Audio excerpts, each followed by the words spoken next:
Hi, this is Adrishya. Welcome back to my channel. ये घटना चक्र का सीरीज़ चल रहा है और अभी हम लोग वर्ल्ड ज्योग्राफी का कवर कर रहे हैं। ये बेसिकली रिवीजन चल रहा है, तो ज़्यादा से ज़्यादा हम लोग लाइन बाय लाइन नहीं पढ़ेंगे। बेसिक जो ज़्यादातर की फैक्ट्स हैं और जो इंपॉर्टेंट टर्म्स होंगे वही उन्हीं पे हम सब ध्यान देंगे ज़्यादातर। तो शुरू करते हैं। 13.7 बिलियन ईयर्स और 13.8 बिलियन ईयर्स ऐसी चीज़ों पे हम लोग ज़्यादा ध्यान नहीं देंगे, क्योंकि हम लोग एस्पिरेंट्स हैं और रिवीजन के सीरीज़ में इतना ज़्यादा बेसिक पे ज़्यादा ध्यान नहीं देना है। वैसे टर्म्स पे ज़्यादा ध्यान देंगे जो भूलने की चीज़ें हैं या फिर जो हम भूल सकते हैं। ठीक है, जैसे मॉडर्न थ्योरीज दो लोगों ने बिग बैंग थ्योरीज दी है। एक है एक्सप्लेनेटरी थ्योरी जो रॉबर्ट विग्नर ने दी है, और एक है प्रोपॉन्डर थ्योरी जो जॉर्ज लेमाइत्रे ने दी है। ठीक है, ये थ्योरीज दोनों याद रखने हैं। किसने दी है? प्रोपॉन्डर थ्योरी जॉर्ज लेमाइत्रे ने, और एक्सप्लेनेटरी थ्योरी दी है रॉबर्ट विग्नर ने। और इसमें ज़्यादा कुछ इंपॉर्टेंट है नहीं, फिर नीचे में दिया हुआ एग्जाम फैक्ट जो ऑफकोर्स इंपॉर्टेंट है, तो इसको देख लेते हैं। The limit beyond which star suffers internal collapse is called Chandrasekhar limit.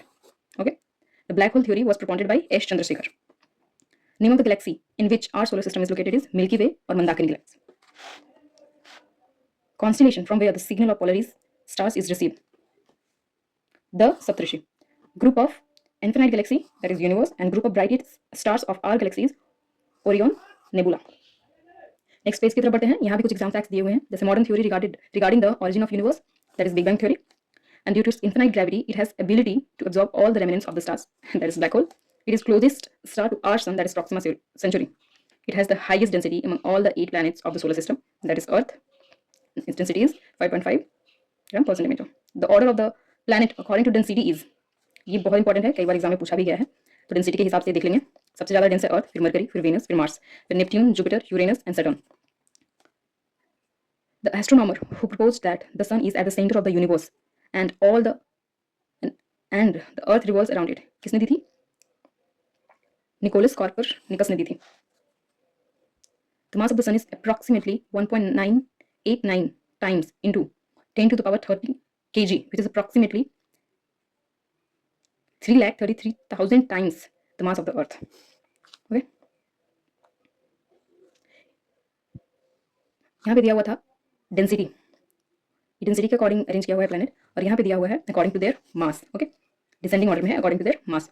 Jupiter, Saturn, Uranus, Neptune, Earth, Venus, Mars and then Mercury according to their mass.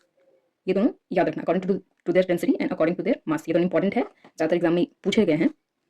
And the planet has the highest gravitational force is Jupiter. Highest gravitational force Jupiter के पास है.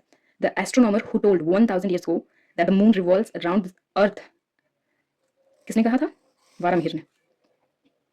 Astronomer who is considered the father of the basic law of planetary motion is Johannes Kepler, जो कि Germany के थे. Law of planetary motion किसने दी है? Johannes Kepler ने, जो जर्मनी के थे.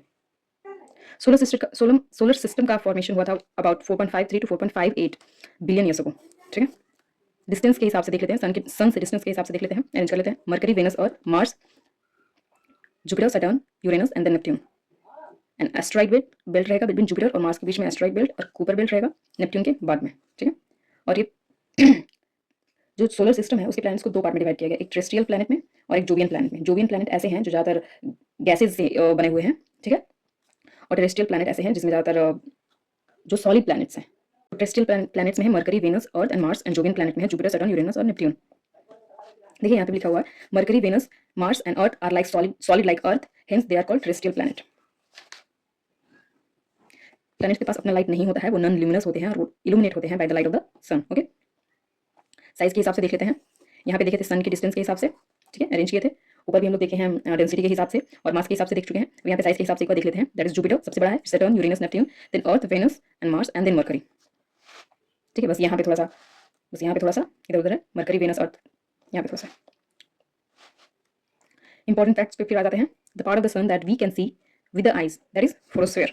ठीक है, the mean radius of the sun is about 6,95,700 kilometre. ये मीन रेडियस है सन का.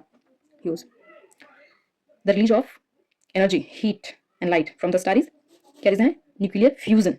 ओके, सन पे क्या होता है? न्यूक्लियर फ्यूजन का रिएक्शन होता है. न्यूक्लियर फ्यूजन नहीं होता है, न्यूक्लियर फ्यूजन का रिएक्शन होता है. Remember that. Diamond ring situation arises during total solar Eclipse.